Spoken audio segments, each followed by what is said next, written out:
आधी रात का वक्त हो चुका था। पड़ोस वाले घर से फिर से किसी बच्चे की रोने की आवाज सुनाई देने लगी और साथ में उसी घर में रहने वाली देवकी नाम की औरत की लोरी गाने की आवाज भी। ये आवाज सुनते ही राधिका डर से थर थर कांपने लगी। उसने जल्दी से गहरी नींद में सोए अपने पति केशव को जगाया। केशव उठो, देखो ना, फिर से किसी की लोरी गाने की आवाज आ रही है बाजू वाले घर से। क्या हुआ राधिका, क्यों परेशान हो रही हो? अरे कोई आवाज नहीं आ रही यार। लेकिन अभी बस 2 मिनट पहले तो देव की लोरी गा रही थी और एक बच्चा रो रहा था।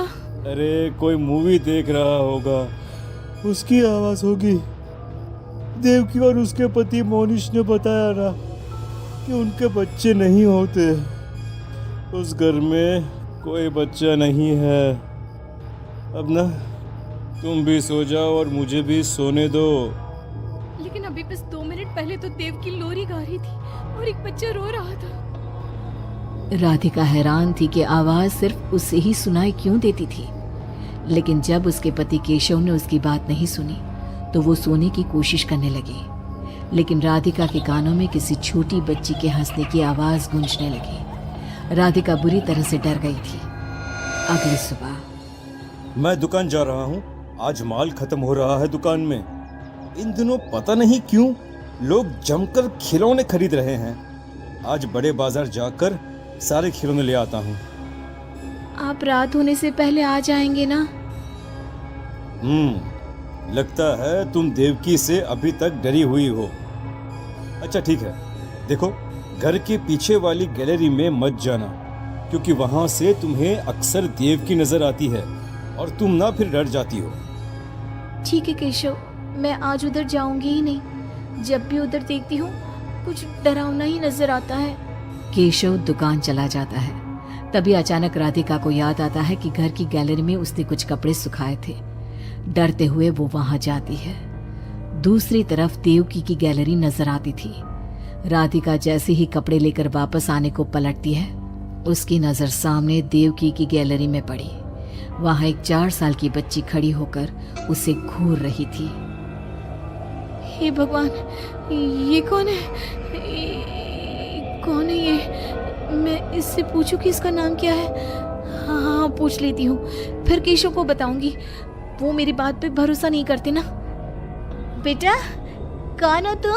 हाँ, तुम्हारा नाम क्या है? गुड़िया। तभी अचानक वहां पर देवकी आती है और वो बच्ची गायब हो जाती है। क्या हुआ? आप किससे बात कर रही थी? वो यहाँ पे मैंने एक लड़की को देखा था। वो कौन थी? कहाँ गई वो अभी? कौन लड़की? मैंने कहा ना, मेरे घर में कोई बच्चा नहीं है। मैंने देखा था, वो यही थी। वो आपके पीछे कौन है? राधिका को फील होता है कि किसी ने उसे धीरे से पुकारा, आंटी। राधिका पलट कर देखती है तो वहां वो छोटी बच्ची खड़ी थी।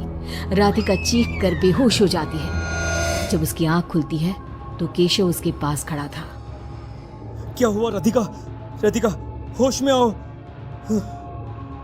वो तो भला हो देवकी जी का, जिन्होंने तुम्हें बेहोश पड़ा देखकर मुझे कॉल कर दिया और मैं घर आ गया।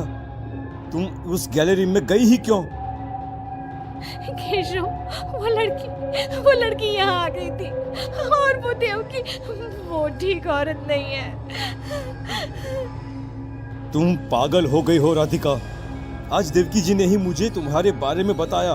क्या सोचती रहती हो? अरे कोई नहीं है उस घर में। अगले दिन केशव के दुकान जाते वक्त, मैं भी आज आपके साथ चलूंगी।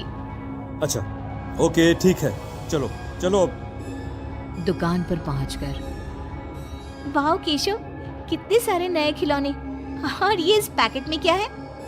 अरे एक बड़े साइज की डॉल है, मार्केट में नहीं आई है। सोचा अगर लोग खरीदेंगे तो अगली बार और ऑर्डर कर दूंगा। क्या मैं देख लूं इस डॉल को? हाँ देख लेना। मैं जरा माल लेने बड़े बाजार जा रहा हूँ। तुम दुकान संभाल लो और आराम से बैठकर खिलौने देख लो, ठीक है? केशव दुकान से चला जाता है। तभी कुछ देर बाद देव की दुकान पर आती है। कैसी हो तुम यहाँ क्या लेने आई हो? गुड़िया। गुड़िया? मेरा मतलब तुम गुड़िया का क्या करोगी? तुम्हारे घर में तो बच्चे।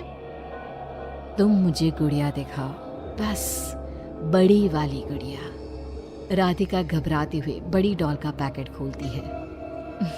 बिल्कुल ऐसी ही डॉल चाहिए, आज वो खुश हो जाएगी इसे देखकर।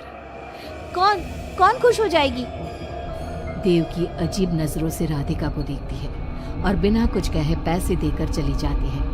उसके जाने के बाद राधिका शॉप के अंडरग्राउंड में नए टॉयज का मॉल चेक करने जाती है। वहां बच्चों का एक झूला था। राधिका ने देखा कि वो झूला हिल रहा था, जैसे अभी अभी कोई वहां से उतरा हो। राधिका को किसी छोटे बच्चे की आवाज आती है। कौन है वहां? वही छोटी लड़की जो देविका के घर दिखी थी, राधिका के सामने आ जाती है। आंटी, मुझे गुड़िया चाहिए, वो बड़ी वाली। मेरे पास कोई गुड़िया उड़िया नहीं है। बड़ी गुड़िया चाहिए, मुझे दे दो, नहीं तो मैं ये सारे खिलौने जिंदा कर दूंगी और फिर वो आपको मार डालेंगे। कौन हो तुम? मैंने कहा ना नहीं है मेरे पास बड़ी गुड़िया। अभी तो थी ना, कहाँ गई? वो देव की ले गई अपने साथ। अभी जाओ और मेरी गुड़िया लेकर आओ, वरना। उस छोटी लड़की के नाखून बड़े हो जाते हैं और पैर उल्टे, वो बहुत ही खौफनाक दिखने लगती है।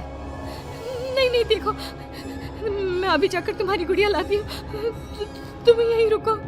नहीं, मैं तुम्हारे साथ चलूंगी, कहीं तुम भाग गई तो। राधिका शॉप से निकलकर तेज स्पीड में सड़क पे चलने लगती है। उसने पलट के देखा तो वो लड़की साए की तरह उसका पीछा कर रही थी। राधिका देवकी के घर पहुंचती है। दरवाजा खुला था। राधिका अंदर गई, वहां कोई नजर नहीं आया, बस सामने वो गुड़िया रखी थी। राधिका चुपचाप गुड़िया को उठा के वहां से आने लगती है। पीछे से आवाज आती है, रुको, ये क्या कर रही हो? मेरी गुड़िया कहाँ ले जा रही हो? देखो देवकी, ये गुड़िया मुझे ले जाने दो, वरना वो लड़की। ओह, तो उसने तुम्हें डराया? उसे तो मैं बुलाती हूँ। गुड़िया, जरा यहाँ आना बेटा। मम्मा क्या हुआ? मेरी लाडो गुड़िया को बहुत पसंद है। देखो ना, 10 साल की हो गई, अब तक डॉल से खेलती है। ये तो वही लड़की है, और ये 10 साल की नहीं 5 साल की है। हाँ, लेकिन जब उस कार एक्सीडेंट में मर गई तब 5 की थी, अब तो 10 की हो गई है ना। मतलब ये मेरी बेटी है और मरने के बाद भी मेरे साथ है। इसे ना लोरी सुन के ही नींद आती है और डॉल्स इसे बहुत पसंद है। राधिका बुरी तरह से घबरा के भागती है। भागते भागते मेन रोड पे आ जाती है। वहीं उसका एक्सीडेंट होता है और उसकी मौत हो जाती है। उधर राधिका की मौत के बाद केशव को पास वाले घर से बच्चे के रोने और लोरी गाने की आवाज